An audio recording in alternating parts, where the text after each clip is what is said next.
Ministry of finance, this is wrong. It function under the RBI, क्योंकि उसकी subsidiary है, तो 1 and 2 स्टेटमेंट का करेक्ट है। पहला और दूसरा स्टेटमेंट हमारा सही है।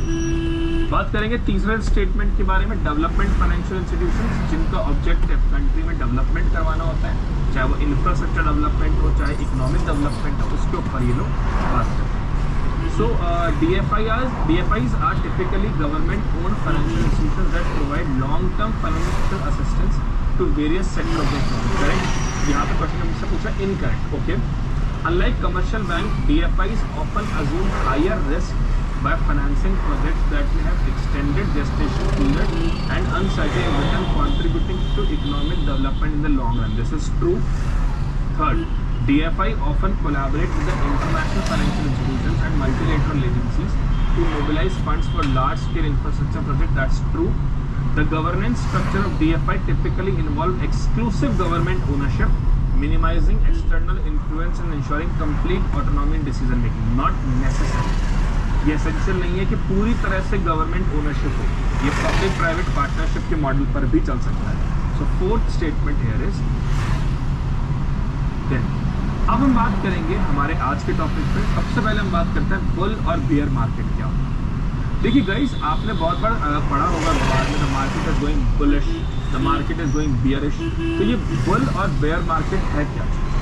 देखिए, जब हम कहें कि पूरी इकोनॉमी में एक पॉजिटिविटी है, इकोनॉमिक ग्रोथ लगातार बढ़ रही है, कंपनीज अच्छा काम कर रही है, सरकार बेहतर तरीके से प्रोजेक्शंस कर रही है, शेयर्स की प्राइसेस लगातार बढ़ते जा रही है, तो we can say it is अ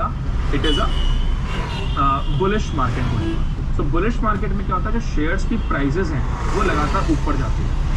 वहीं बियरिश मार्केट में क्या होता है, it is a scenario of pessimism. Pessimism मतलब शेयर की प्राइसेस लगातार गिरती रहती है, कंपनीज का परफॉर्मेंस अच्छा नहीं होता, सरकारें कई बार अनस्टेबल हो सकती हैं, कई बार फॉरेन इंस्टीट्यूशनल इन्वेस्टर्स जो होते हैं वो अपने पैसे को विड्रॉ कर सकते हैं। इकोनॉमी में एक तरह का स्लो डाउन जब हो जाता है तो मार्केट भी बियरिश हो जाता है। अब बुलिश मार्केट में क्योंकि शेयर्स की प्राइसेस लगातार बढ़ती रहती है, तो उस समय पर आप शेयर्स को अगर आप सेल करते हैं तो आपको अच्छा रिटर्न मिलता है। वही बियरिश मार्केट में क्योंकि शेयर्स की प्राइसेस कम होती हैं, that is the perfect time to buy the shares. तो बुलिश मार्केट में यूजुअली लोग सेल आउट ज़्यादा करते हैं, कारण ये कि उनको अपनी पोर्टफोलियो पे अपने शेयर्स पे अच्छा रिटर्न मिलता है। वहीं बियरिश मार्केट में they try to buy the securities more, क्योंकि उनको सस्ते प्राइसेस में, कम प्राइसेस में अच्छे शेयर्स मिलते हैं। So this is about the bullish and bearish market. Next, blue chip companies क्या होती है? ब्लू चिप कंपनीज यूजुअली वो कंपनीज होती हैं जिनकी ओवरऑल अच्छी इमेज होती है, जो डिविडेंड लगातार पे करती हैं, जो स्टेबल होती हैं और जिनकी ओवरऑल ब्रांड वैल्यू बहुत बड़ी है।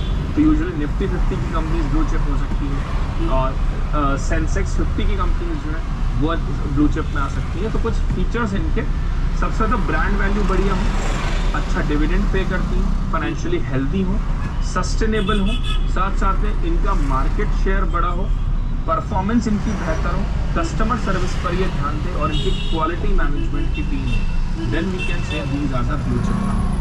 तो blue chip companies are those companies with national reputation.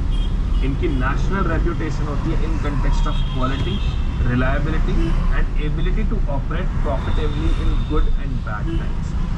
तो एक तरह का बेहतरीन रेप्यूटेशन ये होल्ड करती है, इसलिए हमने ब्लू चिप कंपनीज कहते हैं। कुछ एग्जांपल्स हैं, एशियन पेंट हो गया, डीमार्ट हो गया, कोटेक हो गया, TCS हो गया, रिलायंस इंडस्ट्रीज हो गया, these all are the blue chip companies. आगे बात करेंगे एंकर इन्वेस्टर कौन होता है। देखिए, नाम ही आ रहा है एंकर, एंकर मतलब जो गाइड करे। एंकर इन्वेस्टर यूजुअली कौन होगा, इसको हम समझते हैं। आप लोगों ने बॉलीवुड मूवीज के ट्रेलर देखकर आप कई बार समझते हो कि हाँ ये मूवी हिट होगी या फ्लॉप होगी, एक आइडिया लग जाता है थोड़ा सा। कि कई मूवीज का ट्रेलर बहुत अच्छा होता है तो समझ में आता है कि हाँ ये पिक्चर हिट होने की संभावना उसकी है। इसीलिए आजकल बॉलीवुड में ट्रेंड है कि लोग टीजर ट्रेलर्स ट्रेलर्स तो बहुत टाइम से चल रहे हैं, लेकिन आजकल टीजर्स भी चालू हो रहे हैं, एक दो ट्रेलर्स बनाए जा रहे हैं ताकि खुश मिले मूवी। अब as a individual customer, as a individual entertainer, हम लोग क्या करते हैं, हम ट्रेलर्स को देखकर मूवी को जज करते हैं और काफ़ी हद तक ट्रेलर प्रेडिक्ट भी कर देता है पिक्चर कैसी है। अब अगर सोच लीजिए कि ऐसे ही कोई कंपनी अपना IPO ला रही है और उस आईपीओ को लाने से पहले उसके द्वारा एक अनाउंसमेंट किया जाए, या वो न्यूज़पेपर्स में या अपने किसी एडवर्टीजमेंट के थ्रू ये बताए कि हमारी कंपनी में इन लोगों का भी इन्वेस्टमेंट है, और वो लोग ऐसे हैं जो कि बहुत क्रेडिबल या बहुत ट्रस्टवर्दी सोर्स है।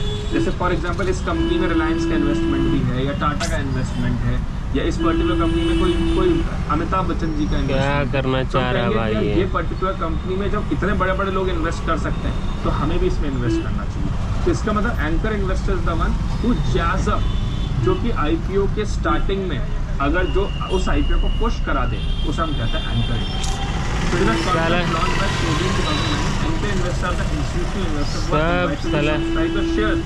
Before IPO so that it jazz up the popularity of it, ताकि वो इशू पॉपुलर हो जाए, ताकि लोग समझें कि यार अगर इस पर्टिकुलर पर्सन का इसमें इंटरेस्ट है, इन्वेस्टमेंट है, तो पक्का ये आईपीओ बहुत बड़ा होने वाला है।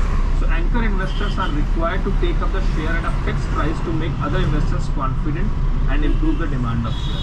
लेकिन अगर एंकर इन्वेस्टर को आपको इंक्लूड करना है तो मिनिमम इन्वेस्टमेंट जो उनके द्वारा होना चाहिए वो होना चाहिए 10 करोड़ रुपये। This is about the anchor investor. Then